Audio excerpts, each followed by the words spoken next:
అందరికీ ముందస్తుగా నూతన ఆంగ్ల సంవత్సర శుభాకాంక్షలు.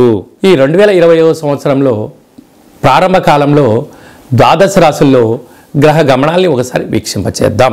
కుంభరాశి వారికి 2025 ఆంగ్ల సంవత్సరము మరియు తెలుగు ఉగాది పండుగ దగ్గర నుంచి వీరి యొక్క ఆదాయ వ్యయాలు, రాజ్యపూజ్య అవమానాలు, ఆర్థిక అభివృద్ధి ఎలా ఉంటుందో ఈ వీడియోలో సవివరంగా సంపూర్ణంగా క్లుప్తంగా తెలుసుకునే ప్రయత్నం చేద్దాం.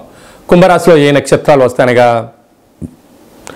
ధనిష్ఠా నక్షత్రంలోని 3వ పాదం, 4వ పాదం, శతభిష నక్షత్రంలోని 4 పాదాలు, పూర్వభాద్ర నక్షత్రంలోని 1, 2, 3 పాదములు కలిపితే కుంభరాశి అవ్వడం జరుగుతుంది.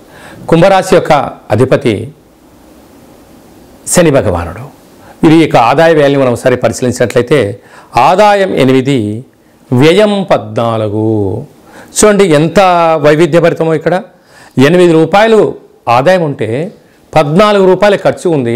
అధికంగా 6 రూపాయలని ఏమిటి అనేటువంటిది ఈ కుంభరాశి జాతకులు ఆలోచించి తీరాలి. అదే కాకుండా అధిక శ్రమ, పెట్టుబడులు, వ్యవహార కార్యక్రమాల్లో ఉండబడినటువంటి వాటిని కొనసాగించడమే ఉత్తమోత్తమం.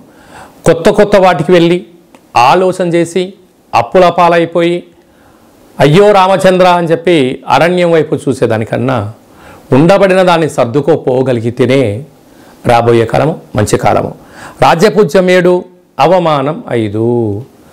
అంటే మీకు వైపు చాలా అనుకూలత ఉంది, పరిస్థితి ఉంది. కానీ దయచేసి ఎప్పుడూ కూడా ఎవరో ఉన్నారు ఏదో చేస్తారు అని దాన్ని ఏ రోజు నువ్వు ఆలోచించుకోకు. కాకుండా ధనిష్ఠా నక్షత్ర జాతకులకు ఆరోగ్య పరిస్థితి బాగుంటుంది. శతభిష నక్షత్ర జాతకులకు ప్రారంభ 0 అనగా 2025 ఏప్రిల్ నుండి ఆగస్టు వరకు, 2026 జనవరి నుండి 2026 ఏప్రిల్ వరకు చివరి 0 కారణం వలన వాహన ప్రమాదాలు, ఆరోగ్యం పొంచి ఉంది. తస్మాత్ జాగ్రత్త. పూర్వభాద్ర నక్షత్ర జాతకులకు మధ్య 0 కారణం వలన 2025 ఆగస్టు నుండి డిసెంబర్ వరకు మనోవేదన అయ్యే పరిస్థితి ఉంటుంది. అలాగా రాశాధిపతి శని భగవానుడు అవ్వడం వలన, సేనాధిపతి నరాధిపతి ఈయన అవ్వడం వలన అనేక మంది మీ సేవలు వాడుకోవాలని ఎదురు చూస్తున్నారు.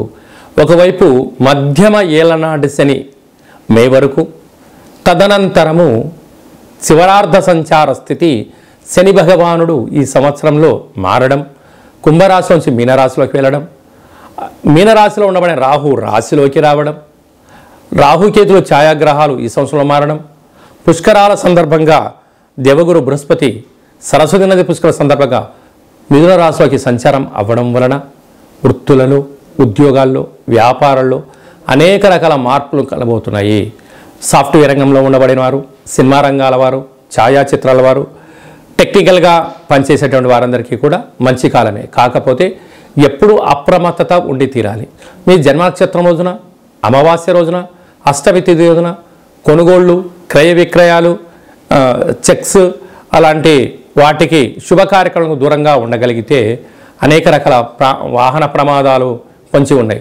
కనుక పంచభూతాలతో మితిమీరిన వేగంలో నీటిలో దూకడాలు కానీ ప్రయాణాలు కానీ చేయకపోవడం మంచిదని చెప్పి కూడా గమనించాలి.